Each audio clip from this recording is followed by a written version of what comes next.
Dr. Alex Housen. You are as the CME genius. When I think about people who do CME writing, I think of you. You're the one of the first people that comes to mind. What is CME writing, though, for those who do not know? Yeah, well, it's great to be here, Gertrude, and really nice to meet you kind of face to face. We've been connected on LinkedIn. So CME stands for Continuing Medical Education. And that definition is education that is specifically for physicians to help them stay up to date and to maintain their licensure here in the US, North America, other parts of the world. And in the US also, in some cases, to maintain certification as a physician.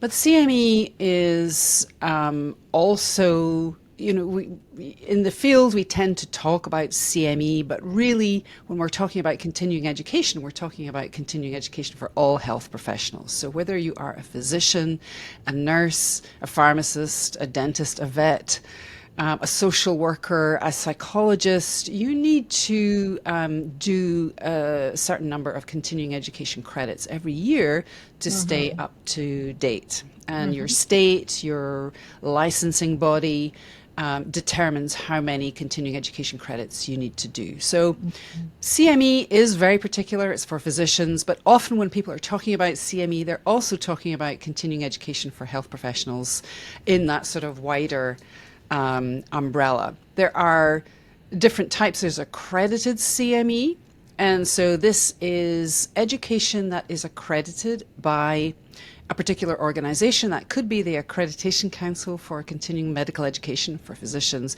It could be the Accreditation Council for Pharmacists, physician associates. Nurses have their own accreditation body. There's also non-accredited education, which tends to take place more, not necessarily in pharma, but pharmaceutical manufacturers and biomedical device companies will contract with third-party vendors to create education for health professionals, which is very specifically on new therapeutic advances as things come to market, as agents come to market, or disease state education. This education is valid. It goes through multiple rounds of medical legal review, but it's not accredited. It's not going towards maintaining their continuing education credits. It's for knowledge purposes. It's for knowledge purposes and also very specifically and often quite narrowly focused on the particular agent or therapy or device that the pharmaceutical client is wanting to educate health professionals on. So good. How did you end up in this line of work? Well, like pretty much, everybody else in this field, I ended up in it. We all stumble into CME. It's a very subterranean field. You're unlikely to know about it unless you are a health professional. And even then, I'm always really kind of interested and curious and amazed at how little clinicians actually know about how CME is developed. You might find CME also if you work in an adjacent industry, for instance, publishing, education publishing. Or in my case, kind of stumbling into it through the broader umbrella of medical writing, which I found probably around about 2005, 2006. Joined the American Medical Writers Association and did a workshop with a dear friend, Eve Wilson, on continuing medical education, and knew I'd found the kind of medical writing that I wanted to really focus on. But I also stumbled into medical writing after many years as an academic and many years before that as a trauma OR nurse. One of the things that when people reach out to me and they say they want to be medical writers, I always I say pause. What kind of medical writing? Because it's a broad umbrella term. It really is an umbrella term, and so it's really nice to be able to tease out the fact that there is this type of medical writing where you're writing educational content that allows healthcare professionals to stay licensed and also to just stay in the know. And this is really helpful.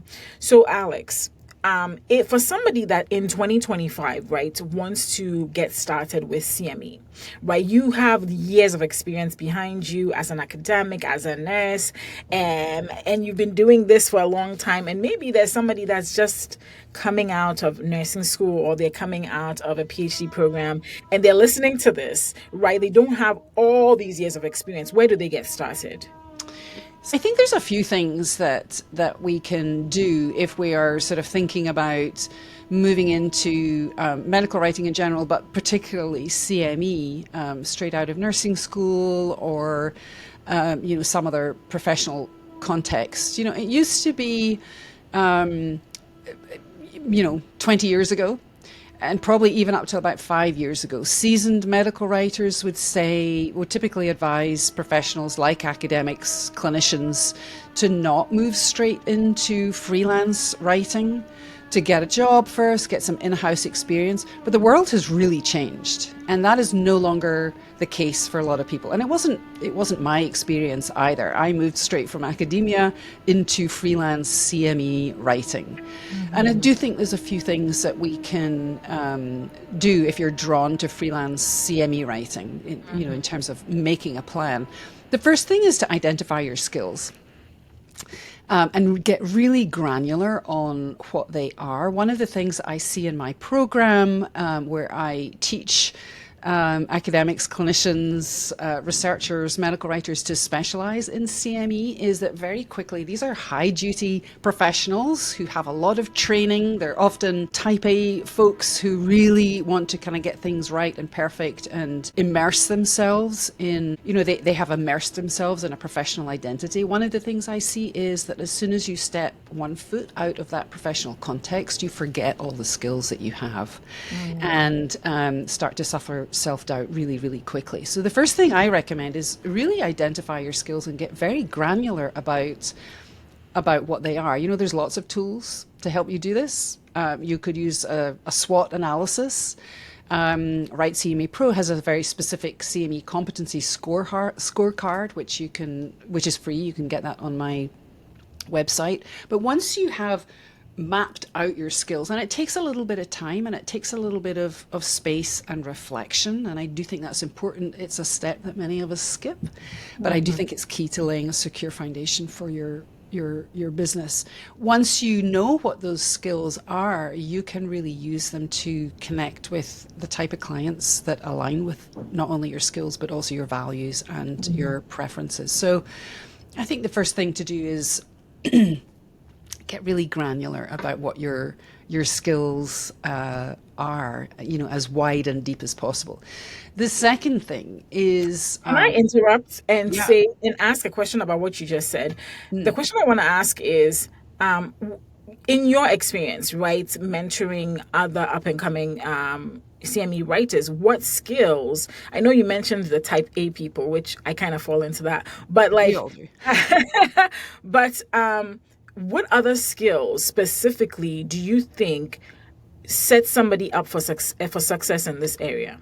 In CME, so all the kind of general skills that you'd expect for medical writers, attention to detail, having some, I don't think you necessarily have to have clinical knowledge, but you do have to have an understanding of what clinicians do. One of the things I see tripping up new writers again and again is not really having a clear sense of what it is that nurses, physicians, pharmacists, and other health professionals do in a daily context. And there are lots of ways to get information about that. Watch The Pit, read clinical memoirs, which give you that sense of just how challenging, you're a health professional, just how challenging it is for clinicians to do their daily work. And those jobs have only become harder over the last 5, 10, 15 years. So I think that is a skill in CME, is having a clear sense of who your ultimate audience is, your audiences are, and what they do, on a day-to-day basis. I also think it's important to develop skills in applying adult learning principles.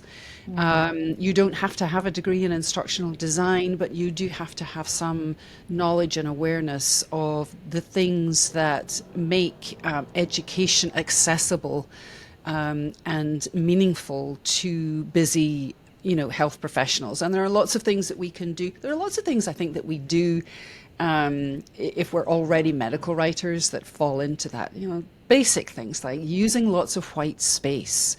This creates a pause in any kind of education content that we're immersed in, using bullet points. So all the tricks that you would use to format text are definitely things that you can apply in CME to enhance adult learning. But there are other things too that I think it's important to know about in relation to adult learning. I also think another skill is to have an understanding of how we assess learning in continuing medical education. What are some of the outcomes frameworks? There are common frameworks that we use. Why are they important? Why do they matter? How are they used? How are your clients using them? And then I think another set of skills has to do with communication and client engagement. A lot of people are drawn to medical writing because they're kind of done with people. And I get that. I absolutely do. I am a high functioning introvert. I like to be in my orange office, doing my work, but I also like to kind of get out there and talk to people as well. You're a team member. If you're a freelance CME writer, you're working with grant managers, educational strategists, instructional designers, some other folks, outcomes analysts, some other folks as well. And so having communication skills is important, and also having the confidence to drive that communication. One of the things that I have increasingly seen over the last, 6-7 years is clients increasingly, and by clients I mean education providers, and we can talk about who they are. Clients increasingly expect writers to drive the bus in terms of developing content and just getting on with things. That's great. You can do that, but you have to ask really good questions so that you have all the information you need to do that. So I think those communication and what I would call client engagement skills are really important, because you have to manage your clients in a way that ensures you get all the information you need to work on the project, but also so that you can set yourself and your client up for success and a solid outcome. Yeah. So good for you to tease out those skills. You were going to mention a second. I talked about, the second thing. So know your skills really well, and then get to know the world of CME. As we talked about right at the beginning of our conversation, it's very subterranean. It's hard to get a sense of what the field looks like, who the key players are. It's, you can do that, but it takes a lot of digging. I will say that I'm going to say this, the Right Medicine podcast is a great way to learn about CME and who those players are. And I have a downloadable ebook that provides a map as well. But whatever method you're using to get to know CME, you need to understand who the different players are. I already mentioned grant managers, educational strategists, scientific directors, clinical directors. There are many different roles and responsibilities in this field. Many of those players hire writers directly. So you need to have an understanding of who those people are, what they do, and how likely they are to hire freelance writers. But also a sense of what's the cadence and rhythm of developing education in CME. There is a kind of planning process. You can start to get your head around that. There are specific models of education planning that the field uses. There's kind of a rhythm to the year. So the first quarter is when a lot of pharmaceutical supporters send out requests for proposals to education providers to develop grants to create education activities. The rest of the year, or the next 6 months, are really kind of focusing on building content. And then maybe at the end of the year, you get a flurry of education providers developing unsolicited education grants to get funding to take them into the following year. So there is a kind of rhythm to learn about. And then the other part of getting to know CME is, what are all the formats and deliverables that writers work on? What are they? What are those? Yeah, so there's a ton. So Every other Friday, I send out an email newsletter to about 3,000 PhDs and academics on tips, tools, and resources that you can use to build a career you love. And I'm inviting you to join us. You can go to theboldphd.com/careers list. Again, that's theboldphd.com/careers list. Let's get back into the episode. we probably think mostly when we think about formats and deliverables, we think probably first of all in terms of needs assessments. This is our core documentation process, needs assessments and gap analysis, which sets the foundation for designing solid education content. But that content is delivered in all sorts of ways. It can be text-based in either hard copy or online. It can be patient cases from any degree of sophistication, from just a few lines describing a patient presenting at the beginning of an activity with a particular condition and set of characteristics, to something much more sophisticated on a simulation platform. And these platforms are also kind of have been expanding, increasing over the last few years. You've said you've mentioned a lot of technical terms, and so I'm going to interrupt again and just take a few steps back. So there's a few things I want to know. When you're doing a needs assessment or a gap analysis, what are you doing? So, excuse me, a needs assessment is really a foundational document and process for identifying the need for a particular education activity. The Accreditation Council for Continuing Medical Education is very clear that all education, all accredited education, needs to be supported by a needs assessment. So, and that needs assessment needs to include a gap analysis. So we start with questions around what is it that health professionals are currently doing in relation to a specific set of topics. So, for instance, if we're talking about if we're talking about diagnosing a particular type of cancer, for instance, what is it? What are the diagnostic processes and procedures that clinicians are currently using, and how does that map to what they should be doing? And so we're looking for, and you can apply that to anything: therapy initiation, evaluation, monitoring and follow-up, managing adverse events. We're really looking at that gap between what they are doing and what they should be doing, the gap between rhetoric and reality, if you like. It's like discovering a research question, right?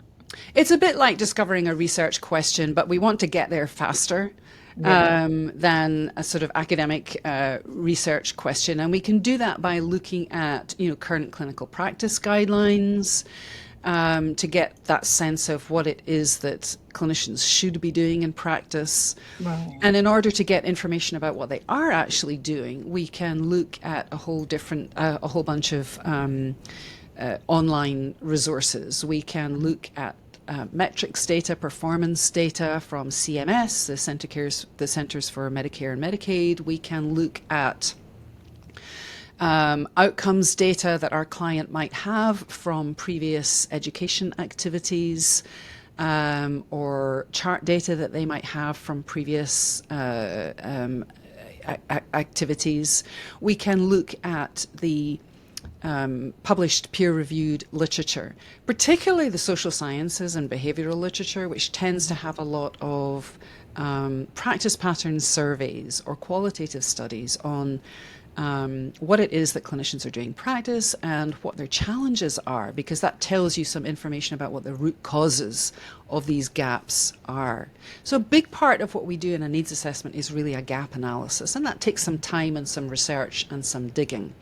And then we're kind of creating a story of need using that data. So we have these gaps, we have these problems, we need to find a solution. The solution is always education. And here's what that education might look like. So that is kind of what we're doing in a gap analysis and a needs assessment. That is so beautiful. You've given so many gems. Then my second question was going to be, it's not like you said, it's subterranean, right? So it's not so easy to find out who the stakeholders are that you should reach out to get this type of work. Where does one start looking for this kind of work? Where does one start looking for this kind of work? Well, one of the things I teach is let me backtrack there a minute. I actually have a map. I'd be happy to share it with your listeners of kind of who's who in CME. So that kind of gives a nice visual. But one of the things I teach is the Accreditation Council for Continuing Medical Education actually keeps a database of all accredited providers in the US and Canada as well. It's a great place to start. There are over 1,600 education providers on that list in different categories. We touched on this fleetingly a few moments ago. When we talk about education providers, we're talking about hospital and health systems, hospital networks and health systems. We're talking about medical schools. We're talking about non-profit organizations, foundations, medical education companies, publishing companies, and some other categories there as well. Medical education companies and publishing companies tend to be the largest group that hires freelance CME writers. But you'll also find that medical specialty societies also hire freelancers, and increasingly so, I think, because they're trying to find ways of getting some more support, funding from commercial supporters, pharmaceutical manufacturers and biomedical device companies, which, by the way, account for about 25% of the funding for accredited CME. The rest comes from registration fees, self-payment by clinician learners, and so on. So I think the ACCME list is a great place to start. It's a bit, it used to be free, it is no longer free. We do include it in Write CME Pro. It is not categorized. We also categorize it to make it easy to find who those medical education providers are. But you can search that database and then use that to identify the types of clients that you might want to work with, and then look at their research, their websites, try to find out key personnel, which the ACCME list actually includes, which is a great bonus. And then you need to do some work on LinkedIn to start building relationships. So there are some ways where you can figure out who are the key kind of CME providers, who's likely to hire freelance writers. And then you have to do the work to build relationships, because that is 100% the best way to build a freelance writing business in this particular field. Yeah. It's a small field. It's a small field, but I feel like it's such a respectable and amazing field, because you're doing work that ultimately keeps patients safe, right? And yes. So, yeah. And so that's amazing. Were you going to say something before? I was just going to agree with that. Your patient safety is actually a huge part of what CME does. Yeah. So good. So you now I'm gonna backtrack a little bit and talk about your career, right? So you were an OR nurse, and then you were in academia for a little bit, and then you decided you were done with people. I think I picked that up, and and so you decided to do this.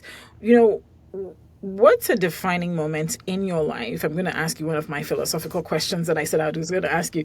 What's a defining moment in your life that shaped the path that you're on right now? Well, the defining moment was actually leaving academia.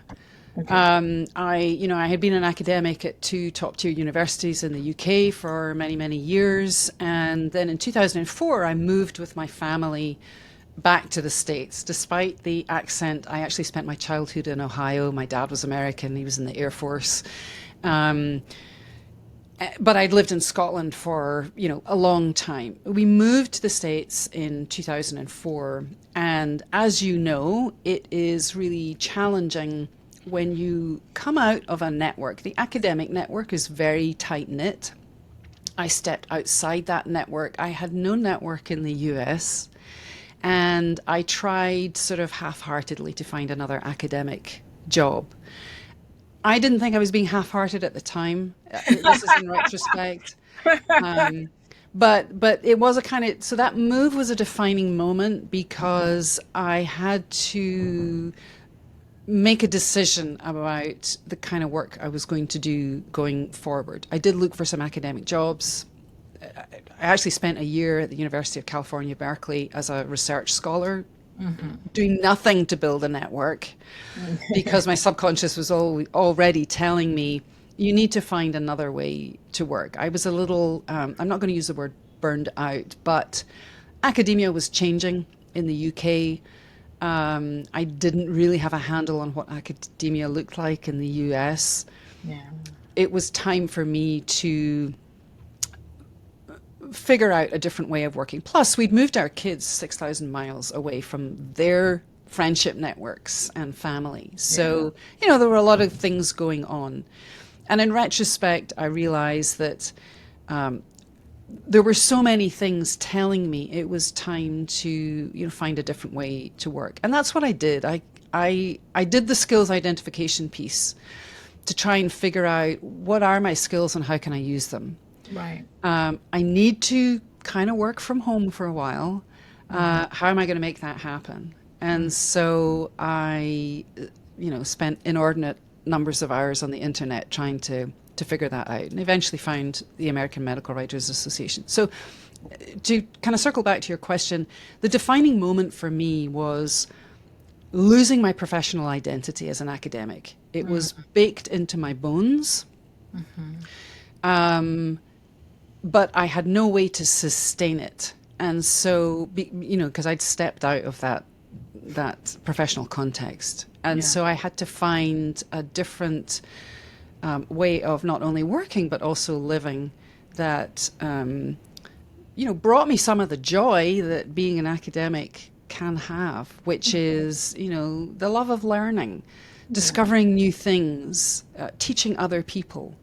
These are things that have stayed with me throughout my career as both a clinician and as an academic and now as a freelance writer and as someone who trains and teaches and provides professional development to other writers. Yeah. Kind of constant threads. There's a really kind of interesting book called, I forget what it's called, Body of Work. It's on my desk.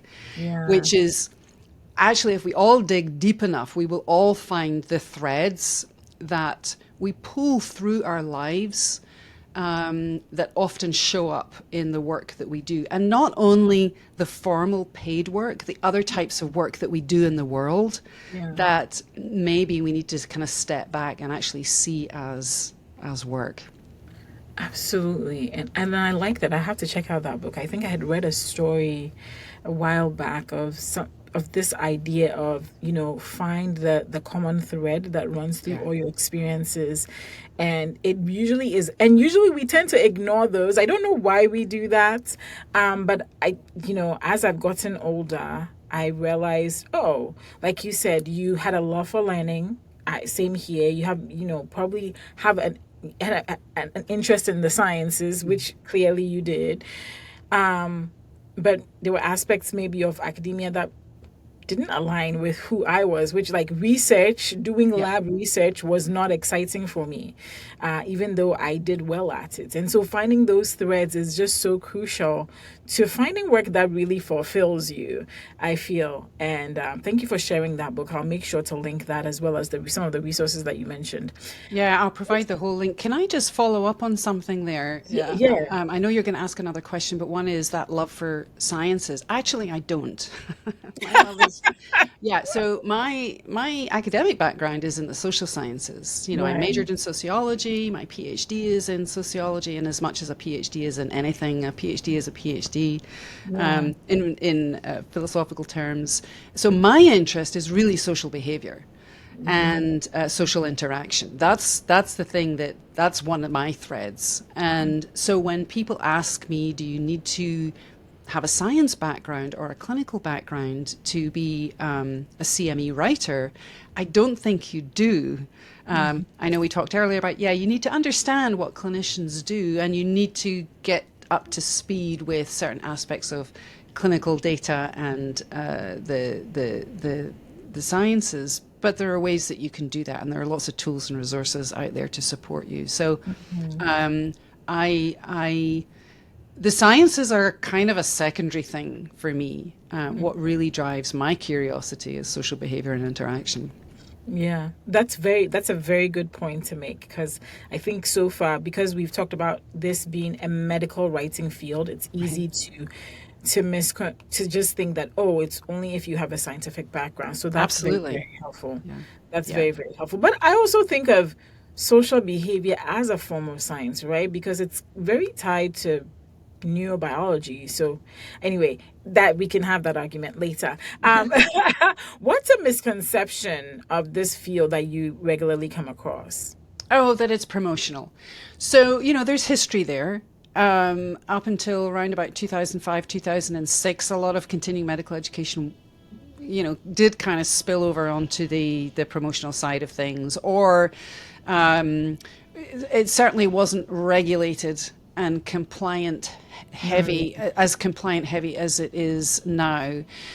In 2005, 2006, the US Senate Finance Committee launched an investigation into that potential overlap between promotional material and education material.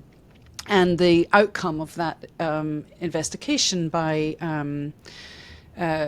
Charles Grassley and Max Bachman was to ask the ACCME to really tighten up its parameters of compliance.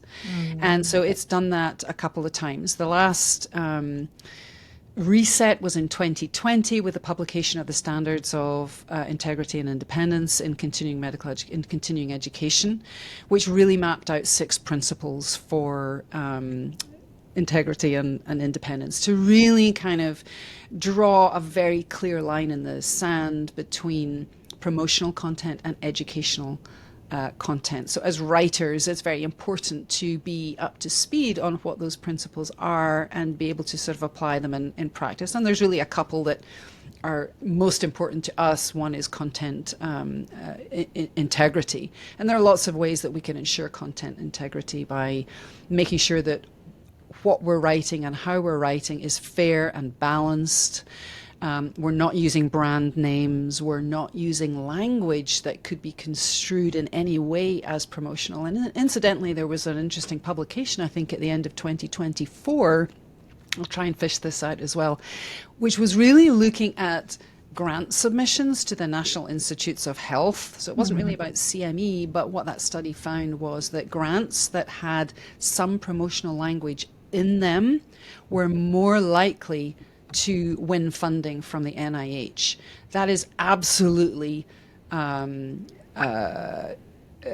allowed in accredited CME. So we have to be very careful and very conscious as writers in the language that we're using that we're using and how we're using it to maintain that content integrity. So I think that's one kind of big misconception and keeps some clinicians away from CME if they're thinking about, you know, medical writing and thinking about specializing in a particular area of medical writing, that there's still this kind of legacy of, yeah, but it's about promoting stuff. It's not. And I think, I mean, that's one of the reasons, I've stayed here, because I would not last in, on the promotional side of things. Yeah. And I'm on the promotional side of things. Right.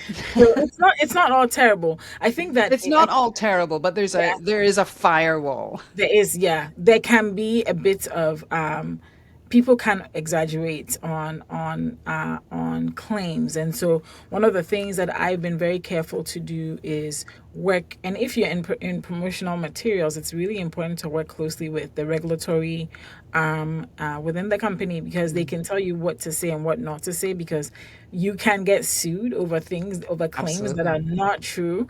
And so I even think that even on the promotional side, you do have some safeguards, unless you have rogue people in that company. So hopefully that's not happening to you. But even if you do come on the marketing promotional side, there are safeguards so that, people are safe. I understand why people don't want to do that, but as somebody that works on that side of things, I can tell you that there are safeguards. Hey, did you know that I speak to and train groups at universities, colleges, and professional organizations on the topics I cover on this channel? I do. So if your group would like to bring me in virtually or in person to cover intentional career design, personal branding that builds your careers within scientific communications or biotech, go to theboldphd.com/speaking. I've been in, I've done advisory boards and things, and I have worked on some brand things, in the dim and distant past. So I absolutely know what you're talking about. There's a very kind of careful calibration of process, and of course MLR is very, very important. Sometimes my experience has been sometimes marketing people can be very enthusiastic. Yes. And you do see that in CME as well a little bit. Business developers get really enthusiastic and don't necessarily always, appreciate the extent of the firewall, and so writers have to kind of push back on that. So they have to know, okay, this is something we can do, this is something we can't do. Yeah, and that has happened. I've had to do that a time or two where, maybe there is a marketer, because I don't work completely in my role is in between research and development and marketing. Right. And there are times I have to tell the marketing folks, hey guys, like the data does not support this claim, so let's just cut that. And they've been, like you said, they're enthusiastic, they're just trying to do their jobs. And but thankfully I work with some really brilliant marketers, and so they tend to listen. And it helps. So I think those balances exist for those that may want to come on this side as well. I was going to ask you habits and mindsets, right? So what habits and mindsets do you think have helped you be successful and could help others be successful with CME writing? So I think we talked about threads earlier. There are two kind of threads that have followed me through my life in terms of habits and mindsets are, I'm a pragmatist. So I look for ways to problem solve and get things done. And my typical response to challenges is we'll figure it out. And so that has definitely served me well, because as a writer, and when you're working as an independent, you really do have to drive the bus and wear all the hats and keep things moving along. And often that's difficult. You do hit blocks in the road. You work with clients who don't quite pan out the way you thought they were going to pan out. A project, we all talk about scope creep. A project turns out to be something other than you thought it was going to be. Your client doesn't pay on time. There are 15 people reviewing your work instead of 3. There are lots of things that crop up that can derail you, depending on where you are on your life path. And so I think being pragmatic and problem solving is a good habit to have, because it forces you to take a breath, take a pause, take a step back, and then look at what you're doing as a problem to be solved, rather than something that the universe has sent to, slay you. The second thing is consistency. Well, I think three things actually: consistency and persistency. It's really easy to give up as a freelance writer. There is a certain amount of hustle involved, although I do think there's a way to do that in a calm and kind of steady way. But you are drumming up your own work as a freelance writer, and so you have to have you have to have systems that you can apply consistently, and you have to persistently do the work to apply those systems. And that all takes a little bit of time and guidance and testing out and experimentation. But you do have to keep doing it. And what I hear from a lot of people is the keep on doing part gets really challenging. And that's why community is so important, so that you can have people around you who can share the burden a little bit, who can support you in those moments when you're ready to, kind of toss everything up in the air. And we all have those moments. I've had several of them. Should I ditch this and try and get a job? I don't want a job. Nah. But I think, to your point, like, I heard somebody say everything is hard, just choose your hard, right? Oh, that's a good way to put it. Yes, exactly. I think that's true. There are challenges in everything. I think if you get into the mindset of acknowledging that, there are lots of challenges in front of you, then you can meet them. Choosing which hard path you want to, or which challenging path you want to pursue is important, and just accepting that is half the work. Speaking of community, you talked about Write CME Pro. Talk about that in your podcast. Oh, yeah, thank you. Well, Write CME Pro is a professional development membership, which involves a curriculum, a foundational curriculum, live group coaching, the opportunity to create portfolio samples with feedback from me and other mentors in the program, and access to a lot of community goodies. We meet, 2 or 3 times a month. We have experts from CME who come into the program to share their wisdom and insights. This week we had Greg Salinas from CE Outcomes, which is the premier outcomes analysis organization in our field. So it's really a way to teach medical writers to specialize in CME. So they have the skills, the support, and the scaffolding to do the work that they want to do. Write Medicine has been around for 4 years now. It is a podcast that is dedicated to best practices in creating continuing medical education content. So we have a mix of formats on the podcast, including interviews with experts, as well as kind of walk through episodes that are just solo episodes with me. Yeah, Write Medicine is the main kind of podcast in this field. There are a couple of others. The Journal for the Alliance of Continuing Education for Health Professionals also has a monthly podcast, as does the Alliance Almanac. So there's a kind of triad of podcasts in CME to help your listeners get to know the field a little bit better. Well, this was such a great conversation.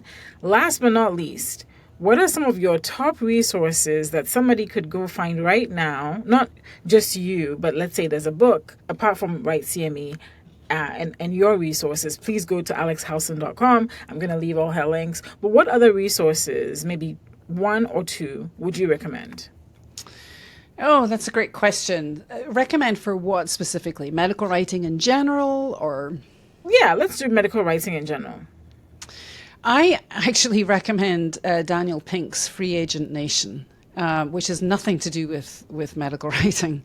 But if you're interested in freelance work, I think it's a really interesting, it's very old now. I think it was published in 2014, maybe 2010. It's old.